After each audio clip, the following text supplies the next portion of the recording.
Hi friends, இந்த சட்னி ஒரு வாட்டி எனக்காக ட்ரை பண்ணுங்கள். ரொம்ப டேஸ்ட்டாக இருக்கும். கண்டிப்பாக நீங்கள் காமெண்ட்டில் சொல்லுங்கள் எப்படி இருந்துச்சுன்னு. ஸோ பார்க்கலாம். கடாயில் 2 to 3 டேபிள் ஸ்பூன் ஆயில் போட்டு 2 ஆனியன் அண்ட் அரை மூடி தேங்காய் கட் பண்ணி வாஷ் பண்ணி அதை சேர்த்தாச்சு.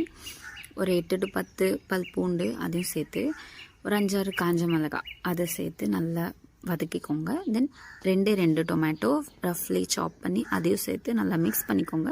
அதுக்கப்புறம் தேவைக்கேற்ப சால்ட் ஆட் பண்ணிவிட்டு கொஞ்சமாக வேர்க்கடலை அதையும் ஆட் பண்ணிவிட்டு நல்லா வதக்கிக்கோங்க. அதுக்கப்புறம் ஆற வச்சு மிக்சர் ஜாரில் மாற்றி அதை நல்லா பேஸ்ட்டாக கிரைண்ட் பண்ணிக்கோங்க. அதுக்கப்புறம் லைட்டாக வேணால் தண்ணி சேர்த்துக்கோங்க. ஒரு 2 to 3 டேபிள் ஸ்பூன் வாட்டர் சேர்த்தேன்.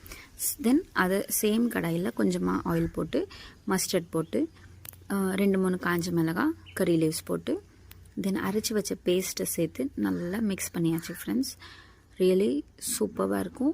5 இட்லிக்கு பதிலாக 10 இட்லி கூட தாராளமாக போகும். ரொம்ப டேஸ்ட்டாக இருந்துச்சு. ரியலி என்னாலே நம்ப முடியல. ஸோ ப்ளீஸ் கண்டிப்பாக ட்ரை பண்ணிவிட்டு எப்படி இருந்துச்சுன்னு காமெண்ட்டில் சொல்லுங்கள். நெக்ஸ்ட் என்ன ரெசிபின்னு கண்டிப்பாக காமெண்ட்டில் சொல்லுங்கள். Thank you so much. Please like பண்ணுங்கள், ஷேர் பண்ணுங்கள், காமெண்ட் பண்ணுங்கள். Love you all. Thanks a lot for வாட்சிங்.